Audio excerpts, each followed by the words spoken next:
이재용 삼성전자 부회장이 박근혜 대통령과 최순실 씨에게 거액의 뇌물을 준 혐의 등으로 구속됐습니다. 박 대통령을 향한 특검의 뇌물죄 수사는 탄력을 받게 됐습니다. 네, 보도국 연결해서 자세한 내용 알아봅니다. 강은나래 기자, 구속영장 재청구라는 승부수를 던진 특검이 결국 이 부회장을 구속을 시켰습니다. 네, 그렇습니다. 오늘 오전 5시 35분쯤 서울중앙지법이 특검이 청구한 이재용 삼성전자 부회장의 구속영장을 발부했습니다. 19시간에 걸친 심사 끝에 영장을 발부한 한정석 판사는 새롭게 구성된 범죄 혐의 사실과 추가로 수집된 증거자료 등을 종합할 때 구속의 사유와 필요성이 인정된다고 밝혔습니다. 이 부회장에게 적용된 혐의는 뇌물공여, 특정경제범죄 가중처벌법상 횡령, 재산국외 도피, 범죄수익은닉의 규제 및 처벌 등에 관한 법률 위반, 국회에서의 증언 감정 등에 관한 법률 위반, 그러니까 위증 이렇게 5가지인데요. 결국 법원은 삼성의 최씨 일가 지원과 박 대통령의 삼성 경영권 승계 지원 사이에 대가성이 있다는 특검 측의 주장에 손을 들어준 겁니다.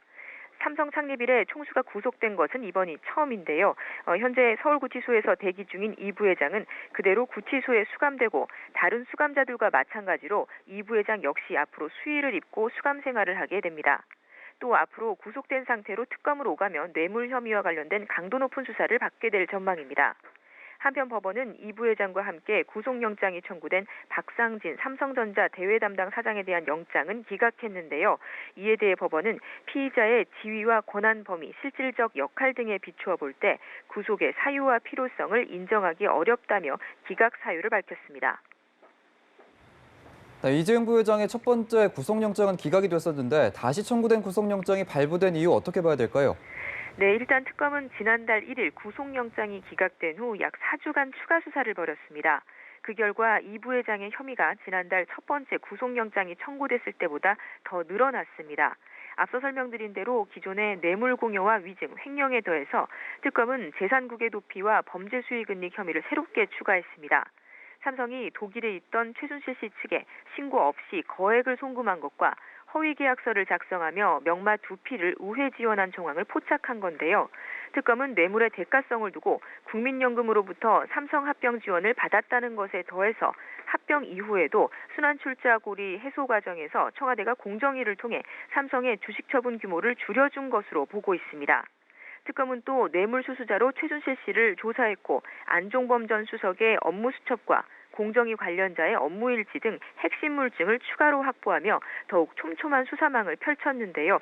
결국 추가 증거가 대거 확보되면서 최 씨 측에 지원된 삼성의 지원금과 그에 따른 대가 관계의 신빙성을 법원이 어느 정도 인정한 것으로 풀이됩니다. 네, 뇌물수수자로 지목된 박 대통령에 대한 특검의 수사도 더욱 탄력받게 되겠군요.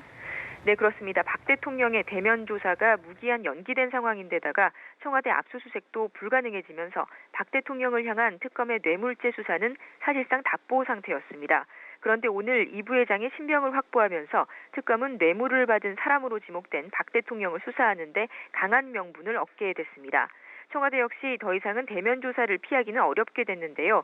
따라서 조만간 특검의 대통령 대면 조사 일정이 확정될 것으로 보입니다. 하지만 1차 수사 기한이 이제 10여일 정도밖에 남지 않았다는 것이 특검으로서는 불리한 부분입니다.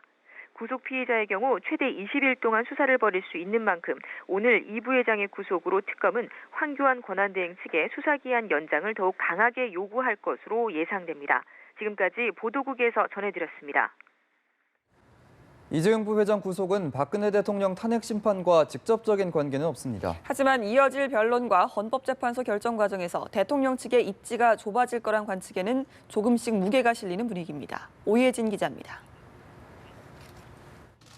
지난달 이재용 부회장에 대한 첫 번째 구속영장이 기각되자 박 대통령 측 대리인들은 이 결과를 탄핵 심판의 방패로 삼았습니다.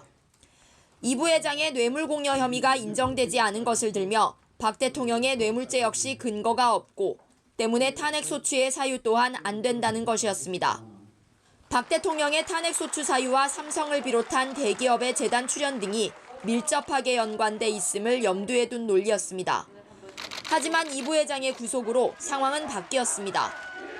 이 부회장의 뇌물공여죄가 성립되지 않아 박 대통령의 뇌물수수죄 역시 인정되지 않는다는 주장은 사실상 허물어진 셈이고 탄핵 사유를 부정할 핵심 근거 중 하나가 사라진 겁니다. 그렇지만 헌법재판소가 이 부회장의 구속에 어느 정도의 비중을 둘지는 단언할 수 없습니다. 헌재가 탄핵 심판과 형사 재판을 별개라고 줄곧 강조해왔던 점을 감안하면 이 부회장의 구속이 탄핵 심판의 결론과 직접적으로 연결될 가능성은 희박하다는 게 법조계의 중론입니다. 그렇다 해도 헌법재판관들의 심증에는 일정 부분 영향을 미칠 수 있다는 분석도 있어 박 대통령 측은 탄핵 심판 전략을 짜는데 더욱 긴장할 수밖에 없을 것으로 전망됩니다. 연합뉴스 TV 오혜진입니다.